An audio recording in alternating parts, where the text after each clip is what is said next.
तो अप्रैल में ट्रंप के टैरिफ ऐलान के बाद भारत ने अमेरिका से कच्चे तेल की खरीद अब दोगुनी कर दी है। अप्रैल जून तिमाही में इसमें सालाना आधार पर 114% की बढ़ोतरी हुई है। 2024 में अप्रैल से जून के बीच भारत ने अमेरिका से करीब 15,000 करोड़ रुपए का तेल खरीदा था। 2025 में अप्रैल से जून के बीच ये आंकड़ा दोगुना बढ़कर 32,000 करोड़ रुपए तक पहुंच गया। भारत ने अमेरिका से जनवरी से जून 2025 के बीच हर दिन 2,71,000 बैरल कच्चा तेल खरीदा। 2024 में जनवरी से जून के बीच ये आंकड़ा 1,08,000 बैरल प्रतिदिन था। केवल जुलाई 2025 में जून के मुकाबले 23% ज्यादा कच्चा तेल अमेरिका से आया। भारत के कुल तेल आयात से भी अमेरिका की हिस्सेदारी 3% है। ये बढ़कर अब 8% पहुंच गई। बावजूद इसके ट्रंप के भारत पर टैरिफ की घोषणा कर दी। 30 जुलाई को ट्रंप ने भारत पर 25% टैक्स लगाने का घोषणा की है, ऐलान किया है। भारत हमेशा से अपने ज्यादातर सैन्य चीजें रूस से खरीदता है और रूस का सबसे बड़ा तेल खरीदार है। ये सब तब हो रहा है जब हर कोई चाहता है कि रूस यूक्रेन की जंग रुके। ये सब ठीक नहीं है, इसलिए भारत को 25% टैरिफ और रूस से व्यापार पर पेनल्टी भी देनी होगी। भारत तब भी रूस से करीब अपनी जरूरत का करीब 40% तेल रूस से इंपोर्ट करता है। रिपोर्ट्स के मुताबिक भारत अभी हर दिन तकरीबन 1.5 मिलियन बैरल क्रूड ऑयल हर दिन रूस से ही खरीदता है। अब ट्रंप के आते ही भारत ने अमेरिका से तेल खरीद बढ़ा दी है। जनवरी 2025 में क्रूड ऑयल आयात में 51% बढ़ोतरी। अप्रैल जून तिमाही में 114% ज्यादा अमेरिकी तेल खरीदा गया।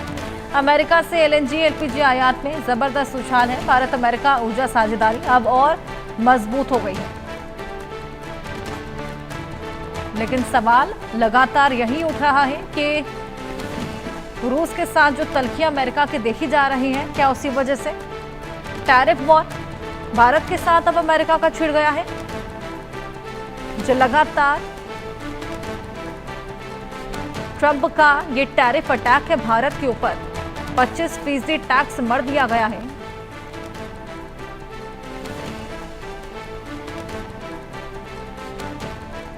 चलिए इसी को लेकर और चर्चा करेंगे। हमारे साथ रवि अरोड़ा विदेश मामलों के जानकार और सोहेल काजमी वरिष्ठ पत्रकार जुड़ गए हैं। बहुत स्वागत है आप दोनों का। रवि जी, सबसे पहले मैं आपके पास आऊंगी। रूस और यूक्रेन की जंग लगातार जारी है और हमने देखा कि ट्रंप ने तमाम कवायदे की और हर तरीके से हस्तक्षेप किया, शांति बहाली की मांग करी और तमाम वेपनरी भी यूक्रेन को प्रोवाइड कराई, तमाम हमले भी दागे। लेकिन उसके बावजूद रूस और ज्यादा दहल उठा और ज्यादा हमले बढ़ाने लगा। और अब कहीं ना कहीं भारत, क्योंकि रूस का सपोर्टर है, हालांकि भारत हमेशा से न्यूट्रल रहा है, ये बात ट्रंप को खलने लगी है और इसी का अब खामियाजा भारत भुगत रहा है, क्योंकि 25% टैक्स यहां पर ट्रंप ने भारत पर मर दिया है। जी बिल्कुल हर्षा जी, मुझे लगता है कि आज भारत जिस स्थिति में है, मतलब भारत के किसी भी देश की अर्थव्यवस्था को चलाने में अहम भूमिका निभा सकता है, क्योंकि भारत के पास एक बहुत बड़ा बाजार है। सबसे बड़ी बात है कि 1.15 मिलियन बैरल जो है क्रूड ऑयल अकेला रशिया से, मतलब 40% सिर्फ रशिया से भारत खरीद रहा है। तो ऐसे में कहीं ना कहीं एक बड़ी चुनौती है अमेरिका के लिए। और अमेरिका ने जिस प्रकार से टैरिफ प्लान भारत पर 25% लगाया, तो मैं समझता हूँ उसके पीछे उसके वो बहुत बड़ा दबाव बनाना चाह रहा है। वो चाह रहा है कि भारत ना तो रशिया से हथियार खरीदे, ना ही वहां से तेल खरीदे। तो ऐसे में एक बड़ा दबाव बनाने की कोशिश है। लेकिन सच्चाई यह है कि हिंदुस्तान अपनी जरूरत के हिसाब से, भारत सरकार खासकर मोदी सरकार जब भी कोई काम करती है, जब भी कोई बात करती है, तो अपनी देश की आवाम को समझकर, आवाम की जरूरतों के अनुसार बात की जाती है। जहां हमें जरूरत होगी हम वहां से खरीदेंगे, जहां हमें सस्ता मिलेगा हम वहां से खरीदेंगे। भारतीय कंपनियों ने अगर अमेरिका के अंदर 114% इस प्रकार से बढ़त के साथ, हम बात करें जनवरी से लेकर जून 2024 और 25 का अगर बीच की बात करें, जिस प्रकार 15,000 करोड़ का तेल 2024 में खरीदा और 32,000 करोड़ का 2025 में खरीदा, मतलब आप समझिए कि 2.71 लाख बैरल प्रतिदिन जो है हर दिन 2025 में खरीदा गया, जबकि यह 2024 के अंदर 1.8 लाख बैरल था। तो ऐसे में कहीं ना कहीं बढ़ोतरी के पीछे भी बहुत सारे कारण हैं। इसका कारण जिस प्रकार से रिफाइनरी कंपनियां हिंदुस्तान की हैं, उनको रूसी कच्चा तेल में दिक्कत आ रही थी, दूसरा शिपिंग की प्रॉब्लम आ रही थी, तीसरा और भी बहुत सारे रीजन है, वहां पर उनको छूट नहीं मिल रही थी। इस वजह से अमेरिका से हमने जो है तेल की बढ़ोतरी की और तेल खरीदा, उसके बाद भी अगर अमेरिका जिस प्रकार से पूरी तरह से पेनल्टी करने की बात करे कि अगर भारत रशिया से हथियार खरीदता है, रशिया से अगर तेल खरीदता है तो उस पर पेनल्टी लगाई जाएगी। यह एक बहुत बड़ा अमेरिका के लिए बड़ा चैलेंज हो सकता है, क्योंकि भारत एक ऐसा बाजार है, भारत को अगर अमेरिका ऐसी हरकत करता है तो कहीं ना कहीं आने वाले टाइम में अमेरिका को कोई नुकसान उठाना पड़ेगा। क्योंकि आप समझिए जिस प्रकार से रशिया यूक्रेन जंग के बावजूद कोई ज्यादा नुकसान नहीं पहुंच रहा है, मतलब उसके पास आज भी चाहे अमेरिका कितना मर्जी पैन लगाने की कोशिश करे, लेकिन आज भी भारत के साथ रशिया के अच्छे रिश्ते हैं और अमेरिका जानता है जब तक वो भारत पर रोक नहीं लगाएगा। और आपको बता दूं मैं, जिस प्रकार से उसने पाकिस्तान के आसिम मुनीर को बुलाकर वहां पर लंच दिया और जिस प्रकार की उसने पाकिस्तान से रिश्ते बनाने की बात करी, वो भी एक दबाव बनाने की प्रक्रिया थी। मैं समझता हूं उसके बाद भी जब भारत नहीं न माना, उसके बाद उसने जिस प्रकार से टैरिफ लगा दिया 30 जुलाई को, तो मैं समझता हूं अब एक बड़ा मैसेज आ गया। जिस प्रकार से उसने करेंसी की, इकोनॉमी की बात की, भारतीय इकोनॉमी और रशिया में की इकोनॉमी को लेकर जो बात कही, उसका जवाब प्रधानमंत्री मोदी जी ने बनारस में दे दिया है। उन्होंने व्यापारियों को, उन्होंने जनता को, देश के आवाम को स्वदेशी का नारा दे दिया। उन्होंने कहा है कि जितना स्वदेशी पे आप ध्यान देंगे उतना हमें आयात कम करना पड़ेगा। मतलब एक साफ मैसेज है अमेरिका के लिए कि भारत झुकने वाला नहीं है, भारत अपनी शर्तों पर काम करता है। जहां भारत को लगेगा भारत के आवाम के लिए फायदा हुआ, भारत सरकार उसी पे कदम उठाएगी। लेकिन कहीं ना कहीं हम कहें कि दबाव बनाने की जरूर अमेरिका ने कोशिश की है कि भारत पर दबाव बनाया जा सकते, लेकिन मुझे नहीं लगता कि भारत के प्रधानमंत्री कहीं से भी झुकने वाले हैं। क्योंकि अब स्वदेशी का नारा जिस प्रकार से उन्होंने दिया, वो लगातार उन्होंने जोर इस बात को लेकर पुरजोर तरीके से कहा, तो मुझे लगता है कि देश की जनता को भी समझ आ रहा है कि एक बार फिर जिस प्रकार से आजादी से पहले स्वदेशी की बात हुई थी, अब दोबारा से एक बार स्वदेशी की बात होने लगी है। तो अब कहीं ना कहीं देश को जरूरत है कि अब हम खुद जो है आयात खुद निर्यात करें और अपनी प्रोडक्ट खुद बनाए, मतलब कहीं ना कहीं स्वदेशी को लेकर। बिल्कुल रवि जी, आपने यहाँ पर ये बेहद इंपॉर्टेंट पॉइंट्स रेज करें। आप दोनों के पास मैं वापस लौटूंगी, लेकिन एक और बड़ा अपडेट हम अपने दर्शकों को दे दें। ट्रंप के करीबी स्टीफन मिलर का भारत पर बड़ा आरोप है।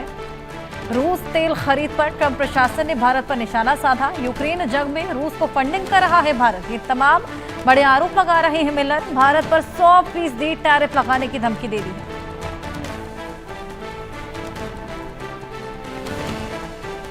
सोहेल जी, तो ट्रंप लेकिन अब उनके करीबी भी भारत पर आरोप मढ़ने के साथ साथ एक नई धमकी दे रहे हैं कि 25% लगाया है, 100% कर देंगे टैरिफ को। बिल्कुल Harsha ji, thank you very much. Good morning to my co panelist, आपको भी गुड मॉर्निंग। देखिए, अमेरिका इस वक्त फ्रस्ट्रेशन के दौर से गुजर रहा है। अमेरिका व्हाइट हाउस जो है एक ट्रंप को आगे रख के जो जिस तरह से पूरी एक ग्लोबल डिसऑर्डर को बनाने में बड़ा मजबूती से काम कर रहा है, और पूरी दुनिया जो है अमेरिका से अब आहिस्ता आहिस्ता उनकी नीतियों से अवगत होती जा रही है। और वो जानते हैं कि अमेरिका को कुछ नहीं चाहिए सिवाय अमेरिका की अपनी इकोनॉमी के, अमेरिका की अपनी जो आन बान शान है उसको मेंटेन करने में ट्रंप लगा हुआ है, और मैक्सिमम लोगों को, मैक्सिमम कंट्रीज को वो दुश्मन बनाता जा रहा है। ऐसा प्रेसिडेंट ना तो अमेरिका ने कभी देखा है, ना वर्ल्ड ने ऐसा प्रेसिडेंट देखा है। देखिए, भारत एक बढ़ती हुई इकोनॉमी है, भारत एक बहुत बड़ी मंडी है, एक व्यापार की मंडी है पूरी दुनिया में। भारत की पॉपुलेशन को अगर आप देखें तो अमेरिका जैसे वहां से मेरे ख्याल 6 और 7 अमेरिका निकलते हैं उसमें से। दूसरा ये है, हमारा हमेशा रिलेशन जो हर मुल्क के साथ है बड़ा कॉर्डियल रहा है। जैसे आपने खुद ही कहा, हम ह्यूमन वैल्यूज के हिसाब से हर मुल्क के साथ अपना रिलेशन चलाते हैं और उस पर कायम दायम रहते हैं। और ये ट्रंप को बचता नहीं है, ट्रंप नहीं चाहता है, वो आपके साथ दोस्ती भी करता है और आपको डिक्टेट भी करता है और फिर धमकियां भी देता है कि आप ये नहीं होगा तो ये होगा। आने वाला वक्त जो है, अगर ट्रंप और व्हाइट हाउस फ्लेक्सिबल नहीं होता है तो ये ग्लोबल डिसऑर्डर बढ़ता रहेगा और एक सिचुएशन ऐसी आ जाएगी। देखिए, अमेरिका में भी बहुत सी जनता जो है ट्रंप के खिलाफ जो है मुजाहरे करती है, सड़कों पे निकलती है, उसकी पॉलिसीज के खिलाफ, उसके जो काम करने का तरीका है, उसकी जो अपनी बॉडी लैंग्वेज है, स्पेशली ऐसी बॉडी लैंग्वेज हमने किसी सदर की नहीं देखी है कि उसकी जो बात करने की या जब वो प्रेस को ब्रीफ करता है उसमें सिर्फ अहंकार दिखता है। वो अच्छा नहीं है, ना अमेरिकन के लिए अच्छा है, ना फ्यूचर जो अमेरिका का उसके लिए अच्छा है। इंडिया को कोई छोड़ नहीं सकता, क्योंकि इंडिया, मैंने पहले कहा कि एक व्यापार की बहुत बड़ी मंडी है और बड़े एक डेमोक्रेटिकल वे से बढ़ता हुआ मुल्क है और बढ़ेगा। मुझे लगता है कि हमें ईरान से सीख लेनी चाहिए कि इतनी सैंक्शंस लगाने के बावजूद भी ईरान जो है फलता फूलता मुल्क है, और पूरी दुनिया जानती है कि ईरान जो है एक सभ्य, एक सिविलाइजेशन का मुल्क है, 2500 साल पुरानी उसकी सभ्यता है, और उसको कायम दायम रखने में अमेरिकन लोगों का बड़ा योगदान है, अमेरिकन जो एडमिनिस्ट्रेशन है उनका बड़ा योगदान है वो, और उससे अमेरिका भी डरता है और बाकी मुल्क भी डरते हैं। तो कहने का मतलब यह है कि हम कुछ भी करें पहले अमेरिका से पूछें। उन्होंने जानबूझ के पाकिस्तान की सरजमी को इस्तेमाल करने के लिए आपने देखा कि किस तरह की बात कर दी ट्रंप ने कि मैं वहां ऑयल रिफाइनरीज लगाऊंगा और वहां से इंडिया को तेल दूंगा। ये इंडिकेट करता है कि वो सिर्फ डिक्टोरल पॉलिटिक्स पे बिलीव करता है, जो मैं समझता हूं जियो पॉलिटिक्स के लिए पूरे वर्ल्ड में अच्छा नहीं है, और आने वाला वक्त जो है अमेरिका और उसके सदर के लिए भी अच्छा नहीं है। बिल्कुल, वाकई ये खुद अमेरिका के लिए भी अच्छा नहीं है जिस तरीके से ये तमाम तरह की धमकियां सामने आ रही हैं। रवि जी, मैं आपके पास आऊंगी। हमने दूसरी तरफ देखा कि पाकिस्तान को पूरी तरीके से शह देते हुए नजर आ रहे हैं ट्रंप। वहां पर केवल 19% टैरिफ उन्होंने लगाया, और इसके अलावा वहां पर अब एक ऑयल डील भी कर ली गई है, जिसके बाद उनका कहना है कि एक समय ऐसा आएगा जब भारत पाकिस्तान से तेल खरीद रहा होगा। अच्छा जी, मुझे लगता है अमेरिका सिर्फ और सिर्फ भारत पर दबाव बनाना चाहता है। ऐसी बातें करके कहीं ना कहीं मैं समझता हूँ अंतर्राष्ट्रीय स्तर पर वो अपनी छवि खराब कर रहा है। खासकर आपने देखा जैसे उसने एलोन मस्क के साथ अपने रिश्ते खराब किए, नाटो के कई देश उसके खिलाफ रहे। मैं समझता हूं खासकर जिस प्रकार से यूक्रेन के राष्ट्रपति जब उससे मिलने पहुंचे तो किस प्रकार से बिहेवियर किया, तो लगातार सेकंड टर्म में आने के बाद उनका रवैया पूरी तरह से अजीबोगरीब रहा है। मैं समझता हूं एक तो अमेरिका के राष्ट्रपति होने के नाते, क्योंकि मैंने अपने जीवन काल में ऐसा कोई राष्ट्रपति नहीं देखा जिस प्रकार की उनकी बॉडी लैंग्वेज है, जो उनका बात करने का तरीका है और जिस प्रकार की वो बातें कर जाते हैं। कई बार उनको खुद अपने शब्दों पर पकड़ नहीं होती, वो कुछ ऐसे शब्द बोल जाते हैं जिनको बाद में उनको जो है क्लैरिफाई करना पड़ता है। लेकिन मैं समझता हूं कि एक अमेरिका के राष्ट्रपति होने के नाते उनकी एक बड़ी नैतिक जिम्मेदारी बनती है कि अंतर्राष्ट्रीय स्तर पर अगर हम देखें तो विश्व के सबसे ताकतवर देशों में वो आते हैं, शुमार होते हैं। तो ऐसे में अगर अपने आप को बनाए रखना है, अपनी छवि को बनाए रखना है, तो उनको सीख लेनी चाहिए। लेकिन मैं समझता हूं कि वो किसी भी प्रकार से भारत पर दबाव बनाने की कोशिश करें। वो जानते हैं पाकिस्तान से उनको कुछ नहीं मिलने वाला, क्योंकि पाकिस्तान एक आतंकी स्थान है।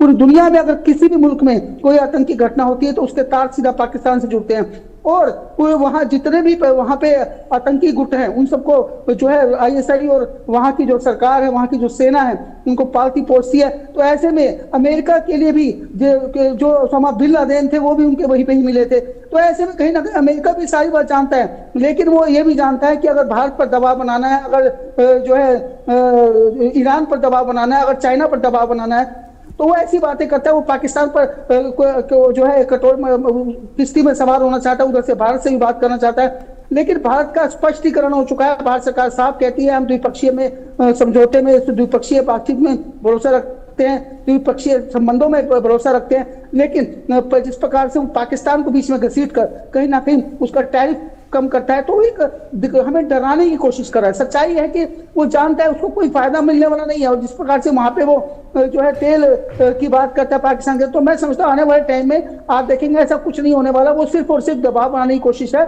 और वो भारत को अपने आगे झुकाना चाहता है। लेकिन सबसे बड़ी बात यह है कि भारत के अंदर प्रधानमंत्री मोदी जी 2014 के बाद आप देखेंगे जो हमारी विदेश नीति है वो इतनी मजबूत हुई है, और मोदी जी का जो कद है वो लगातार बढ़ा है, और वो आज अंतर्राष्ट्रीय नेता बन चुके हैं। तो ऐसे में ट्रंप को लगता है कि मोदी जी को झुकाना आसान नहीं है। तो ऐसे में वो कई हथकंडे अपना रहे एक साथ, खासकर जिस प्रकार से पाकिस्तान को प्रोपेगेंडा बीच में लेकर आता है, दूसरे भारत पर टैरिफ बढ़ाता है, तो ये सब करके वो दिखाना चाहता है कि मैं आप पर लगाम लगा रहा हूँ। लेकिन सच्चाई है कि भारत अपनी शर्तों पर काम करता रहा है, क्योंकि भारत के पास खुद का अपना बड़ा बाजार है। रवि जी, और हमने देखा है कि भारत का हमेशा से न्यूट्रल रुख रहा है तमाम मुद्दों को लेकर, चाहे वो रूस के साथ दोस्ती ही क्यों ना हो। आप दोनों के पास मैं वापस आऊंगी।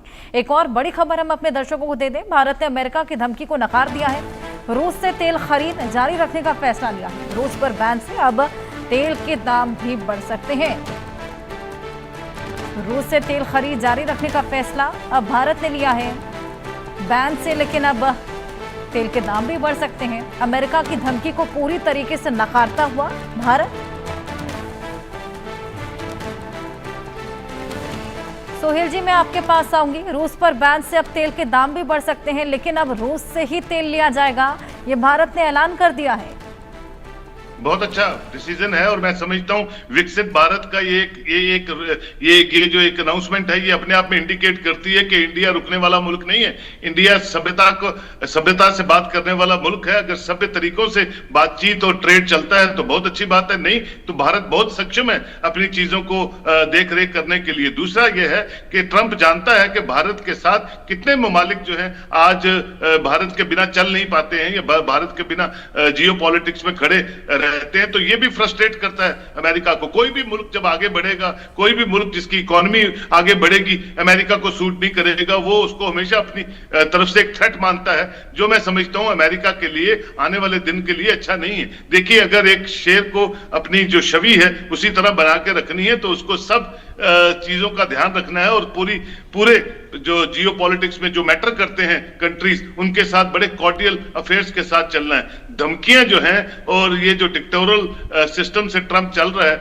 मैं समझता हूं वो अलग थलग हो जाएगा आने वाले दिनों में और कहीं बड़े ममालिक जो हैं वो इकट्ठे होते जा रहे हैं, हो भी चुके हैं। उसने हमें बता दिया, इजराइल का हाल तबाह कर दिया, गाजा को तबाह कर दिया, ना कोई लवाजमात, ना वो यूएन सिक्योरिटी काउंसिल को मानता है, ना वो यूएन रेजोल्यूशंस को मानता है, तो वो मानता किसको है? ये बेहद बड़ा और निडर फैसला यहाँ पर ये साफ बताता है कि हम अमेरिका की बातों में आने वाले नहीं, उनकी धमकियों से डरने वाले नहीं।